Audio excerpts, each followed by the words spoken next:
Assalamualaikum warahmatullahi wabarakatuh. Kali ini akan dibacakan 8 kisah karomah Kiai Haji Hasyim Asy'ari.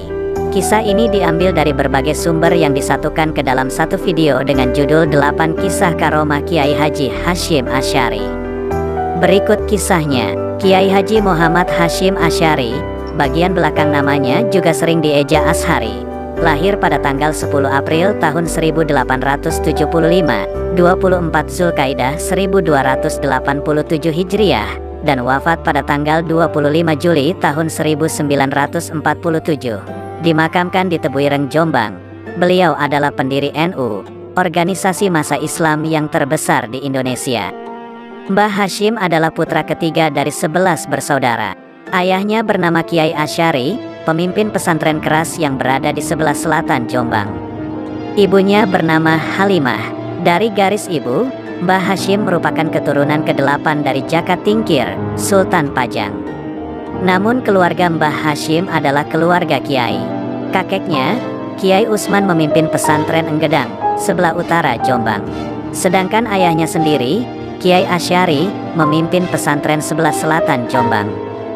Dua kiai inilah yang menanamkan nilai dan dasar-dasar Islam secara kokoh kepada Mbah Hasyim.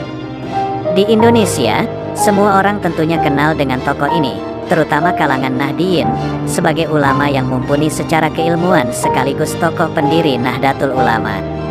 Beliau sangat piawai dalam mengajar ilmu agama, terutama dalam bidang hadis. Terbukti, saat Kiai Hasyim sedang mengaji kitab Sahih Bukhari, ibarat membaca buku bacaannya sendiri. Ini menunjukkan penguasaan dalam bidang ilmu hadis sangat mendalam. Berikut akan dibacakan 8 kisah karomah Kiai Haji Hasyim Asy'ari. Pertama, suatu kisah karomahnya terjadi usai waktu zuhur. Pada waktu Kiai Hasyim mengajar kitab di hadapan para santri dalam jumlah yang banyak. Di tengah pengajian, beliau melemparkan tongkatnya ke depan dan mengenai seorang muridnya. Beliau bersikap apatis, acuh tak acuh, dan tidak mau menghiraukan tongkatnya yang mengenai muridnya. Santri yang kesakitan itu berusaha menahan diri untuk tetap dalam posisi demi menjaga moralitas terhadap sang guru.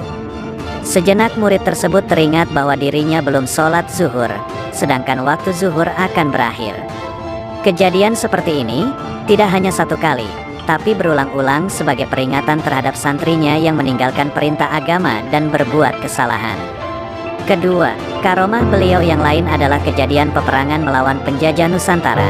Pada saat terjadi perang kemerdekaan, semua orang yang akan pergi perang untuk mengusir penjajah, mereka semua dikumpulkan oleh Mbah Hasyim di pondok pesantren Tebuireng, pesantren asuhan beliau.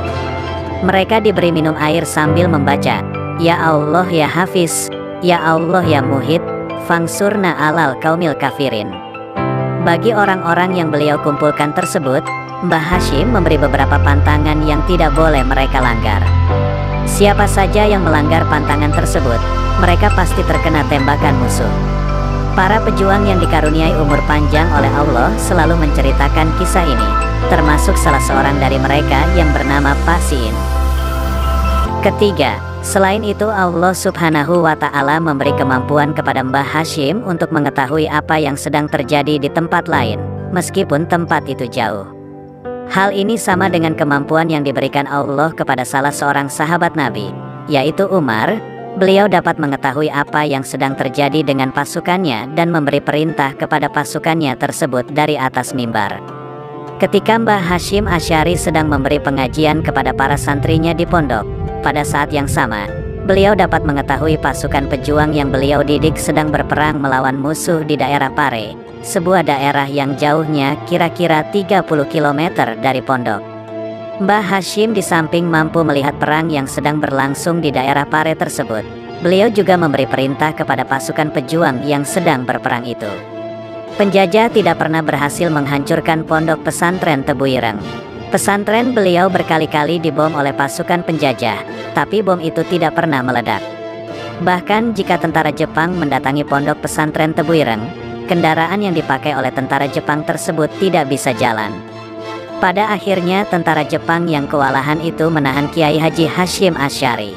Jepang tidak menyukai Mbah Hasyim, karena Mbah Hashim mencela ibadah para tentara Jepang tersebut, yaitu setiap pagi para tentara Jepang wajib memberi penghormatan kepada matahari.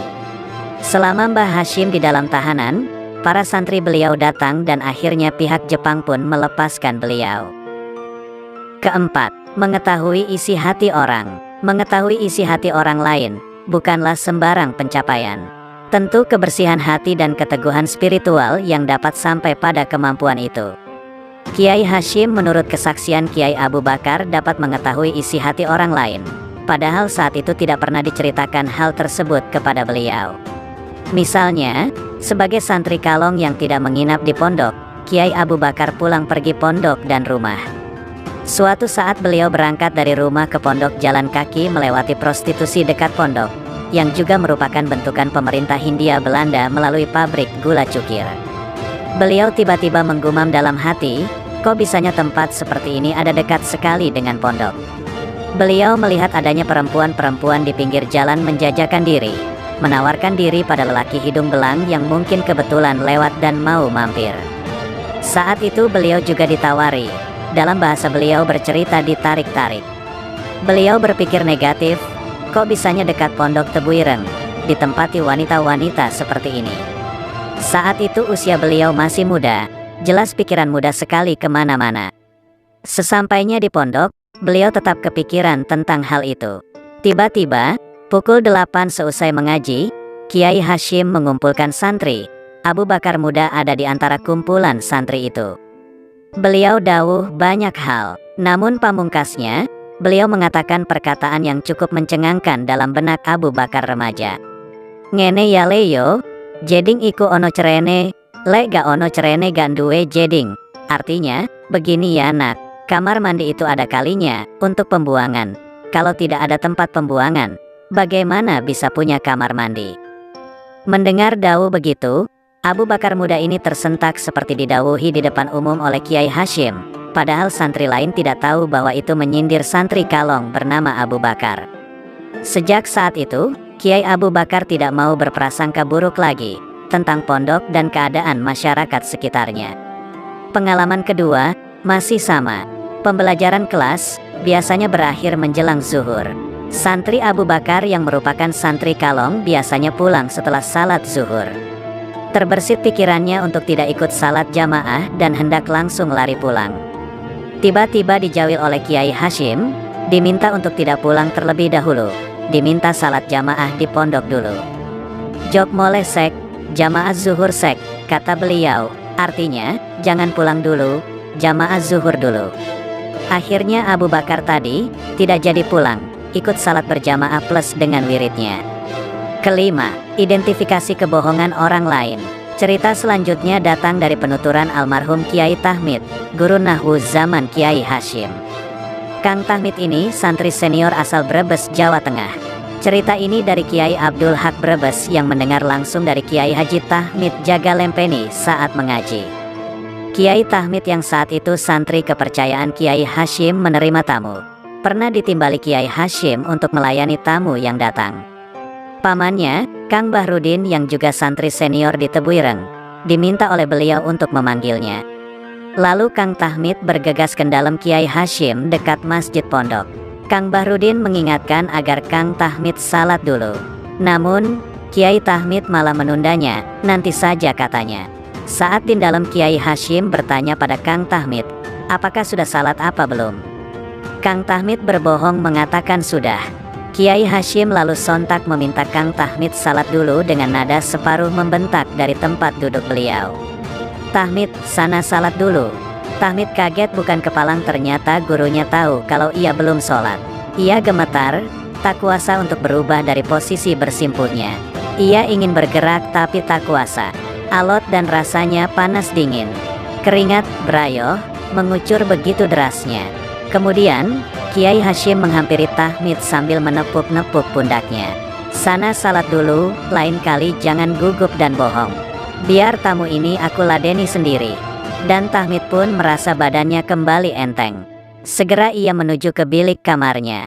Tentu saja bukan kebetulan Kiai Hashim menebak-nebak. Karena beliau memang dikenal bisa mengidentifikasi kebohongan, entah dari fisik maupun metafisik.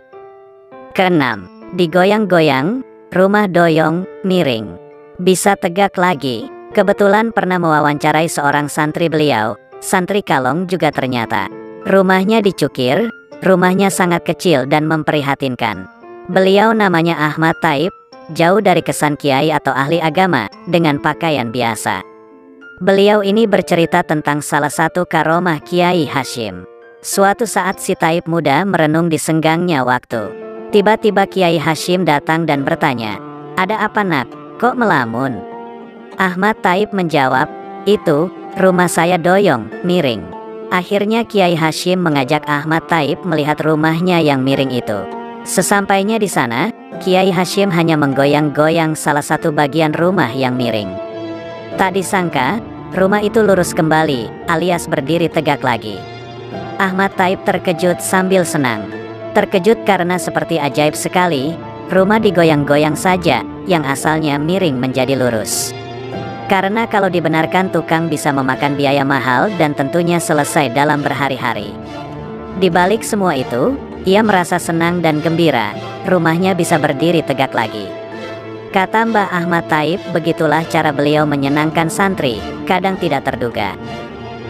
Ketujuh, menyumbat mesin giling pabrik gula cukir.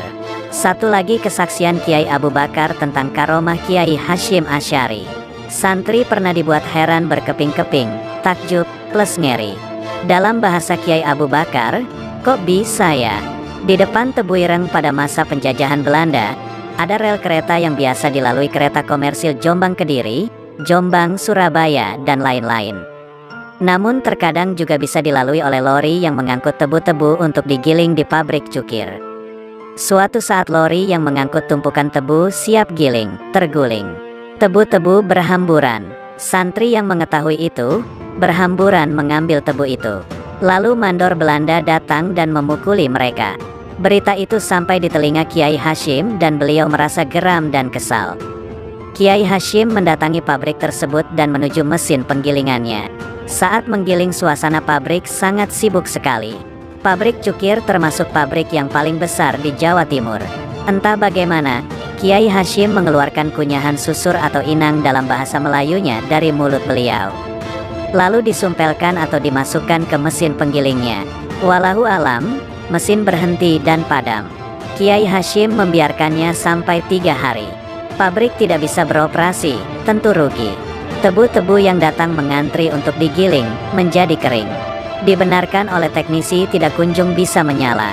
Akhirnya pihak pabrik sowan kepada Kiai Hashim dan meminta maaf. Sejak saat itu, Belanda membiarkan santri mengambil tebu gratis dan dibiarkan saja. Hal itu berlangsung sampai pabrik diambil alih Jepang, lalu dinasionalisasi oleh pemerintahan Soekarno. Kedelapan, Hadratus Syaikh Muhammad Hashim Asy'ari. Ketika Hashim Asy'ari muda berangkat nyantri ke pesantren yang diasuh Kiai Haji Muhammad Khalil bin Abdul Latif Bangkalan, Madura. Hashim Asy'ari muda langsung diuji oleh sang guru. Hashim Asy'ari muda disuruh naik ke atas pohon bambu. Sementara Kiai Khalil terus mengawasi dari bawah sembari memberi isyarat agar terus naik sampai ke pucuk pohon bambu tersebut.